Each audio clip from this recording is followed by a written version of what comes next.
just reminds me of a redneck joke. How do you know if you're a redneck? If you've ever been accused of lying through your tooth. Jeez, look how filthy she is. It looks twice as good when it's all dirty. Oh, actually, speaking of, I look all red. A bit of sunburn, oh, a bit of redneck too going on there. Anyway, so today's a new day. A bit sad actually, because I'm leaving the Great Central Road. It finishes today.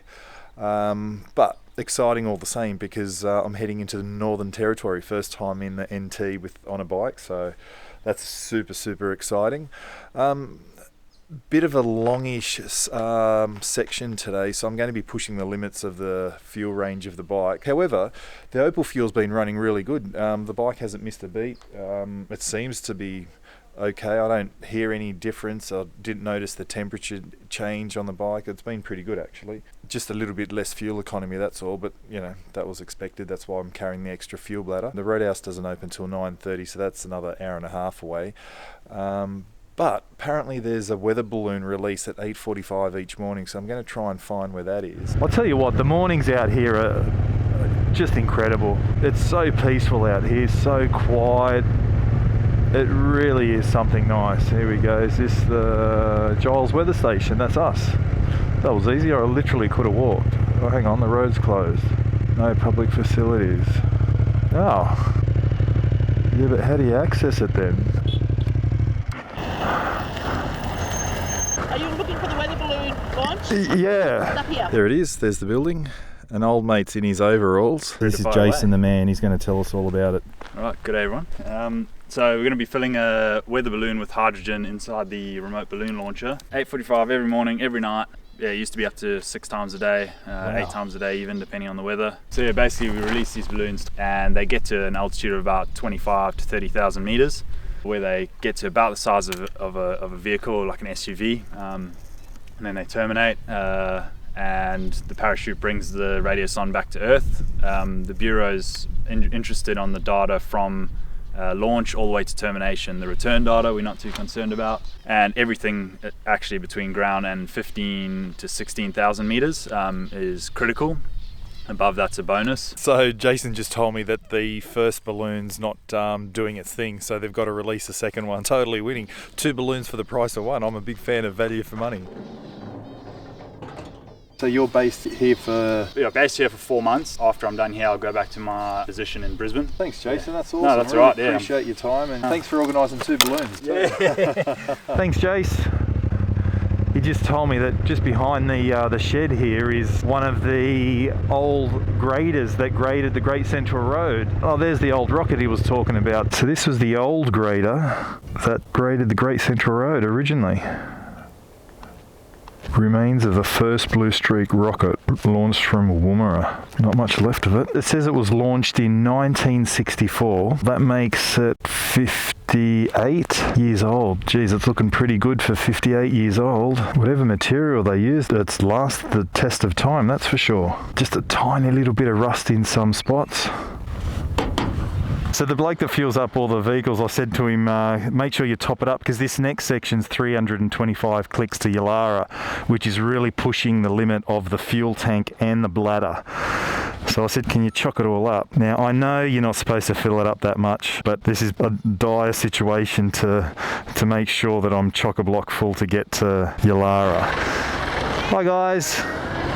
Oh, look at those smiles. Oh, they're from Switzerland. Wow, look at that, Swiss number plate. I love seeing foreign number plates on the cars, because you know the vehicles travel from a very... You have your smartphone in your pocket here? Yeah, sure. Take a picture of my... Oh, wait, I have a card for you. Look up my blog.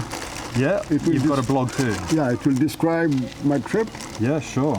And here, let's exchange details. That's my sticker for my... Let me give you mine. So I've just arrived here at Warracoona to fill up, and I've met this lovely man. What's your name? My name is Bernard.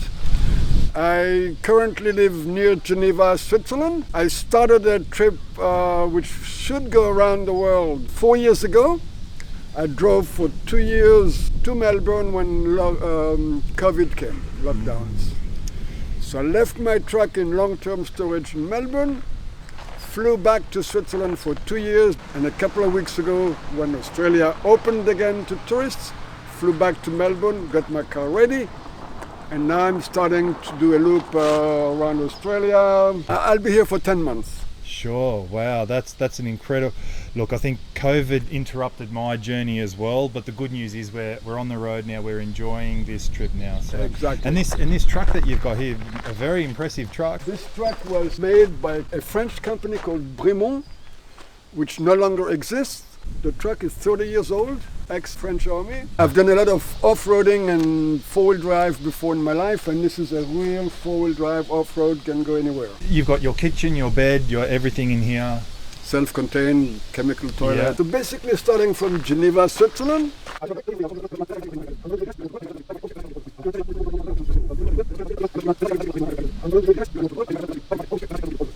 And from Jakarta, I shipped my truck to Melbourne. Going to Alaska and then back home to complete the journey. Wow! All I can say is truly, wow! What a trip! It's been great so far. Yeah, I happened to be born on the island of Madagascar. Grew up there. Then I went to study in the States. Later went back to work in Africa. And altogether, I've spent 35 years of my life on the African continent. I love deeply Africa, people, the variety of climates and sceneries. How many languages do you speak? I speak. Because I remember Swiss already speak about 5. So Yeah, but because I was born on the island of Madagascar, I learned French, of course, a bit of Malagasy, which I forgot because it's a long time ago. And when I was in East Africa, I learned the basics of Swahili. How many passports have you gone through? This I'm on my 10th passport. Wow, that's incredible. I'm retired now, in good health, and have a fantastic project. Wow, that's good health and a good adventure. What more can you... Thank you, Bernard, for explaining a wonderful story. Thank you very much. It's my pleasure. To all of you people watching this video, just do it. The world is a fantastic place, fantastic people everywhere. Just go and do what you need to do. There is nothing more I can say beyond what Bernard's already said. That was, what a story, what a life journey, what a story, what an adventure, and what a beautiful man too. And my journey continues today too. Now, the bloke that fills up your cars here just told me that there's a couple of river crossings up here. He said there's no water in them, but there's a bit of deep sand and there's about 4 or 5 of them. So, got to be careful of those. Again, from a low point last night to an incredible high. This roller coaster of an adventure that I'm on. Thanks very much, Warracoona. Thanks, Bernard. Thanks, Warracoona Roadhouse. Thanks, Kylie, as well, for all your help last night. Just thinking about Bernard and his life there, it reminds me of Sam Menacon. For those adventure bike riders out there, you're probably familiar with that name, Sam Menacon, who was born in, was it Botswana? He was born in Botswana, maybe? Lived and raised there, then he moved to the UK, and he said it was a big transition to go from living in Africa to then living in London, and again he's created a wonderful life for himself, travelling the world by motorcycle, that is. It's funny, the people that you meet or the people that you read up on. Now, I've heard about Sam Menacon through the Adventure Rider Radio podcast, which is an absolutely incredible podcast, which I've been listening to on this trip as well, on some of those longer days. It makes you wonder how many other Sam Menacons and Bernards there are out in this world, just travelling the world, doing their own thing. Incredible.